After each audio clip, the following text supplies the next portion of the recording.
5ാം ക്ലാസ്സിലോ 6ാം ക്ലാസ്സിലോ പഠിക്കുന്ന കുട്ടിക്ക് ആ വേർഡ്സിൻ്റെ മീനിങ് ഒക്കെ സ്വാഭാവികമായും അറിയേണ്ടതാണ്. കാരണം അങ്ങനത്തെ വേർഡ്സൊക്കെ അവൻ്റെ മുൻകാല പാഠഭാഗങ്ങളിലൊക്കെ ഉൾപ്പെട്ട വേർഡ്സാണ്. അപ്പോൾ എനിക്ക് തോന്നിയ ഒരു പ്രശ്നം, അധ്യാപകർ പഠിപ്പിക്കുന്ന സമയത്ത്, സ്കൂളിലെ അധ്യാപകർ പഠിപ്പിക്കുന്ന സമയത്ത് ന്യൂ വേർഡ്സ് എന്ന് പറഞ്ഞിട്ട് അവൻ്റെ എല്ലാ ഹിന്ദിയിലായാലും മലയാളത്തിലായാലും ഇംഗ്ലീഷിലായാലും ന്യൂ വേർഡ്സ് എന്ന് പറഞ്ഞിട്ട് എല്ലാ ചാപ്റ്ററിൻ്റെ തുടക്കവും കുറച്ച് അർത്ഥങ്ങൾ പഠിപ്പിക്കുന്നുണ്ട്, കുറച്ച് മീനിങ്സ് അവന് പഠിപ്പിക്കുന്നുണ്ട്. അത് ആരെഴുതി തന്നു എന്ന് ചോദിച്ചപ്പോൾ സ്കൂളിലെ ടീച്ചർ എഴുതി കൊടുത്ത നോട്ട്സിൻ്റെ ഭാഗമായിട്ടുള്ളതാണ് ആ മീനിങ്സ്.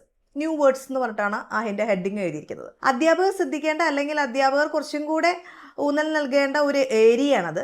കാരണം കുട്ടികളുടെ വൊക്കാബുലറി ഡെവലപ്പ് ചെയ്യുക. മലയാളം, ഇംഗ്ലീഷ്, ഹിന്ദി എന്നീ ലാംഗ്വേജുകൾ പഠിപ്പിക്കുന്ന ടീച്ചേഴ്സ് ഒന്ന് ശ്രദ്ധിക്കേണ്ട ഒരു വിഷയമാണ്. കുട്ടികളുടെ വൊക്കാബുലറി ഡെവലപ്പ് ചെയ്യുന്ന ആ കാര്യത്തിൽ നിങ്ങൾക്കാണ് ഏറ്റവും വലിയ റോളുള്ളത്. കുട്ടികൾ ഓരോ പാഠഭാഗവും ഓരോ കഥയും പഠിക്കുമ്പോഴാണ് പുതിയ പുതിയ വാക്കുകൾ പരിചയപ്പെടുന്നത്. അപ്പോൾ നിങ്ങൾ ഒരു സെറ്റ് ഓഫ് ന്യൂ വേർഡ്സ് എഴുതി കൊടുക്കുന്നുണ്ട്. അതിപ്പോൾ ടെക്സ്റ്റ് ബുക്കിന്റെ ബാക്കിലോ അല്ലെങ്കിൽ ടെക്സ്റ്റ് ബുക്കിൽ പ്രത്യേകമായി പുതിയ വേർഡ്സ് എന്ന് പറഞ്ഞിട്ട് മീനിങ് കൊടുത്തതായിരിക്കാം. നിങ്ങൾ അങ്ങനെയല്ല ക്ലാസ് റൂമിൽ ചെയ്യേണ്ടത്. നമ്മുടെ ക്ലാസ്സിലിരിക്കുന്ന ഓരോ കുട്ടിക്കും അവരവരുടേതായ ന്യൂ വേർഡ്സ് ഉണ്ടായിരിക്കാം. അതായത് കഴിഞ്ഞ ക്ലാസ്സുകളിലൊക്കെ അവർ ആ വേർഡ് കണ്ടിട്ടുണ്ടെങ്കിൽ പോലും ആ വേർഡ് പഠിക്കുകയോ മനസ്സിലാക്കുകയോ അർത്ഥം തിരിച്ചറിയുകയോ ചെയ്തിട്ടുണ്ടാവില്ല. അത് ഒരു പാഠഭാഗം എടുക്കുമ്പോൾ കുട്ടിക്ക് അത് വായിക്കാനുള്ള ഒരു സമയം കൊടുക്കുകയും എന്നിട്ട് അവന് ഈ പാഠഭാഗത്തിലെ ഇതുവരെ കാണാത്ത അല്ലെങ്കിൽ അവന് മീനിങ് അറിയാത്തത്, അതായത് ആ പാഠഭാഗം വായിച്ചിട്ട് അല്ലെങ്കിൽ ആ കഥ വായിച്ചിട്ട് ആ കഥയിൽ അവൻ ഇതുവരെ കാണാത്ത അല്ലെങ്കിൽ അവന് അർത്ഥം അറിയാത്ത വേർഡ്സിൻ്റെ താഴെ മുഴുവൻ അടിവരയ്ക്കാനായിട്ട് പറയുക, ഒരു അടിവര കൊടുക്കാനായിട്ട് പറയുക.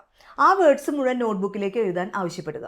എന്നിട്ട് അതിൻ്റെ മീനിങ് എല്ലാം കുട്ടികൾക്ക് നൽകുവാണെങ്കിൽ അത് അവൻ്റെ ന്യൂ വേർഡ്സ് ആണ്. ഓരോ കുട്ടിക്കും ന്യൂ വേർഡ്സ് എന്ന് പറയുന്നത് വ്യത്യാസമായിരിക്കും. കഴിഞ്ഞ ക്ലാസ്സുകളിൽ ആ വേർഡുകൾ പഠിച്ചിട്ടുണ്ടോ ഇല്ലേ എന്നുള്ളത് ഈ ക്ലാസ്സിലെങ്കിലും നമ്മളത് നോക്കിയില്ലെങ്കിൽ പിന്നീട് ഓരോ ക്ലാസ് മുകളിലേക്ക് പോകുന്തോറും ഇതെന്നും അവന് ന്യൂ വേർഡ്സ് ആയി മാറും. അതുകൊണ്ട് ഭാഷാ അധ്യാപകർ ചെയ്യേണ്ട പ്രധാനപ്പെട്ട ഒരു കാര്യമാണ് ന്യൂ വേർഡ്സ് പഠിപ്പിക്കുക എന്നുള്ളത്. അതായത് പുതിയ വൊക്കാബുലറീസ് കുട്ടികളുടെ കയ്യിലേക്ക് ക്രിയേറ്റ് ചെയ്തെടുക്കുക എന്നുള്ളത്. അതിലൊരു മെത്തേഡാണ് ഇപ്പോൾ ഞാൻ പറഞ്ഞത്.